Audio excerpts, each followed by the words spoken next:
Yo, what's up, guys? Welcome back to No Traction Media, where spinning ain't winning and tires are expensive. Spinning ain't winning, baby. It's official. So today we are doing, finally, as requested, lowering springs. We already got one of them done. Just wanted to figure out how to do it, so we're not boring y'all. And now we're going on to the other side. And we'll walk y'all through the process of pretty much what you want to do and how you want to do it. So without further ado, let's get into the video. But as y'all may have seen in the previous videos, we finally have the wheels on the Supra, and they're looking really good, really good. So like the next step, obviously, is to do some lowering springs and get that fitment like perfect. Goofy. Oh shit, what the fuck this dude's doing now, bro? What are you doing, my guy? Huh? What are you doing, bro?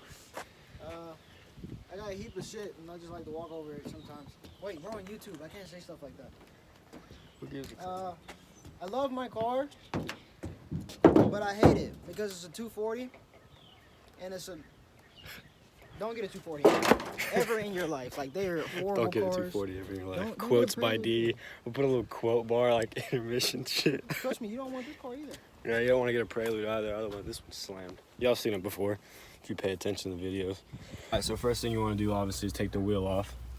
So back here, we have to take these off. So all you gotta do is just pop them off. They should come right off pretty, well, maybe not as easy as I was saying.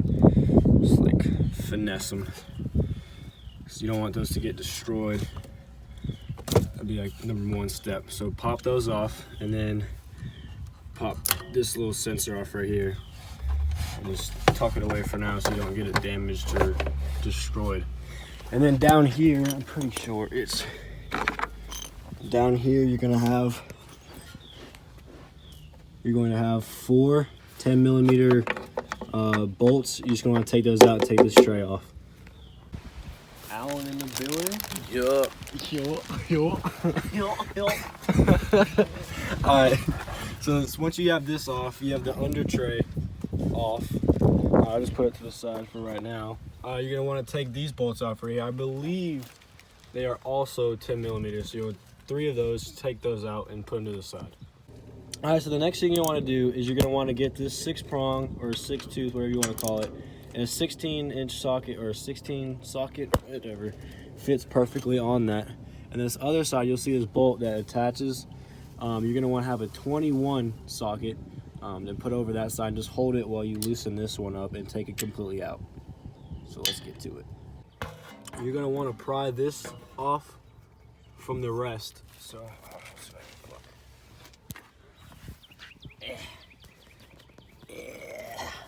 yeah, juicy. So once you take this bolt off, you want to pry it off from here, or just knock it down. You can have a friend push it down, you pull this up, or whatever. And then once that is there, you just pop, pretty much just, you'll see the spring get loose, and you can literally just kind of wiggle it out and just pull it out through here. So then next you would have, you want to keep this piece, and then the other piece, that one on top, and then the old spring, you don't want that anymore. Yeah, go ahead. So sheesh, the camera angle. Yes, And then you're gonna want to have this. So the bottom spring is here, top spring is right here. You also go by what it says. You're just gonna want to get close. You want to just push this in like just like that. So it'll like seat. what? It'll. You could knock all that extra gunk out, but then you're just gonna want it seat like this. See this piece right here? You're just gonna want to have it flush up against that. And the same thing for the top. You'll see this little bumper stopper right here. You're gonna want to push that in there just like that, and it should sit in there kind of like this. So the next thing you want to do, dude, this muff, I'll tell you what, boy, you gotta get in here like this and shove this like right here off. Yeah, we're gonna have to push down the. Yeah. Oh. Doing it for the content. I'm finna figure out something. Actually, I don't know what I'm finna do. Figure it out. Oh my goodness. All right, so once it's sitting in here, I'll take this right here. Once it's sitting in right here, you're gonna want to have that pushed down, and really as simple as popping it up in place, letting it loose. It should.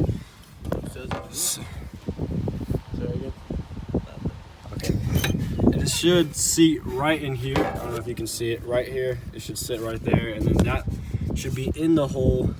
That's what she said. And then next you're going to do is just pretty much get a jack, a spare jack you have, and just jack these up. And you'll see these little knobs at the top. And I don't know if you can see, but these holes up there that they slide into. So you want to make sure those go into spot. You don't want that to pop off like it is right now. So hold on.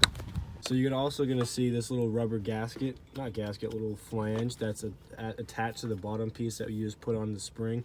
You're going to want that to sit in here. If it doesn't, it's just going to get crushed. It's not going to sit properly, and you're just going to have some issues. It's not focusing. Yeah, that right there. All right, guys, so the next thing you want to do once you get the spring in, obviously, you're going to want to tighten these bolts. We already have it pretty much done. We just kind of got carried away. But then you're going to want to put these back in and pretty much repeat the process of taking it off just in reverse. And then, so the last thing we have to do is just pop these little pins back in right here, clip this back in. I think it's an ABS, I'm not too sure, honestly. We just clip those back in and put the wheel on, and we're done with the rears. Both rears are completely done now, and we're going to move on to the fronts. So let's do that now. And guys, that's all for the rear lowering springs on the A90 Supra. You can see the spring right there. We'll just put the wheel on, and then we'll move on to the front and get the same fitment. Let's do it. The rear, obviously I said, is done. We got this side almost done. I'm still working on just putting things back together. What we're gonna have to do is I'm just gonna give the camera to Alan, and he's just gonna shoot like what's going on over here, and I'll just put a little voiceover on top so I can get that side done and we can get this side done before it gets dark. And these motherfuckers have dates and work and whatever, vice versa. So yeah, I'm not gonna lie to you, we got the front done and the other front almost done. It's honestly the biggest pain in the butt ever.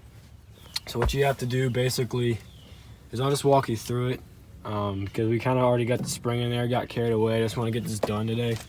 Anyways, so what you want to do is you want to disconnect all the harnesses from all these clamps. This one right here. This one might be a pain in the butt for you, so you just use a flathead screwdriver and just peel it off. So we have all of those clips off.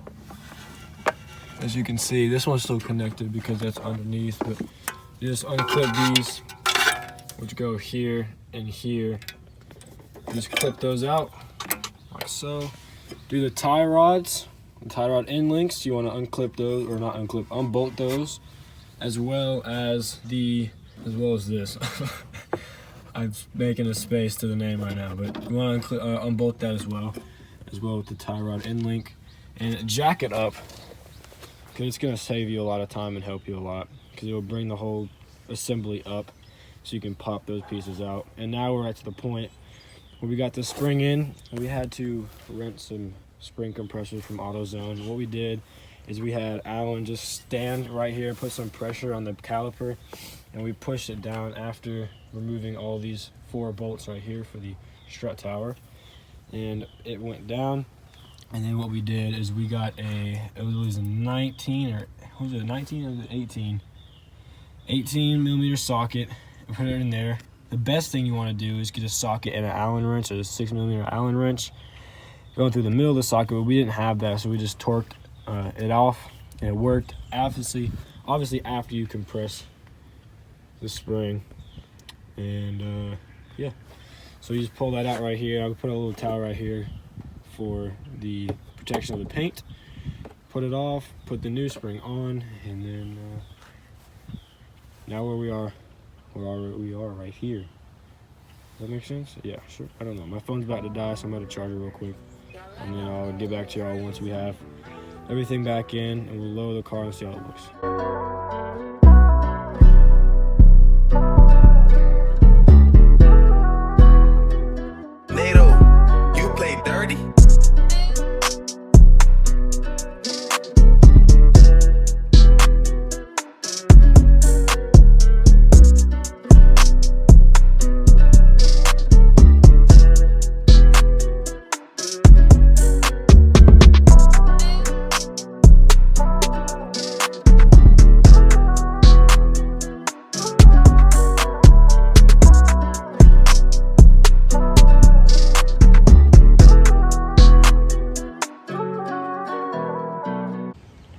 so William forgot to do an outro the other day, so I'm gonna just do one now. It's raining, so it's gonna be really quick. So basically, this is the end result of the lowering springs. I mean, as you can tell, it definitely lowered that gap, like, a lot. Before I was lifted, now I'm not. So like, as you can tell, there's this, you know, it's still some gap, but I mean, that's really what I was going for. I didn't want to slam it whatsoever, but I mean, I'm still gonna, you know, race it and do, you know, car things with it, so I don't want to be scrubbing everywhere and scraping and worry about pulling in places, but like, I still kind of have to. But man, it honestly turned out perfect. So I ended up going with 1 inch in the front and 3/4 in the rear. So I mean, as you can tell, there's just a little bit more gap, but like the car squats like a lot when I take off. So I mean, that little extra space is gonna be really nice. But yeah, I mean, overall, dude, I'm happy with it. I couldn't complain at all. All right, so on that note, I'm gonna end the video here. As always, like and subscribe. Go get your merch, notractionmedia.com, and we'll see y'all on the next one.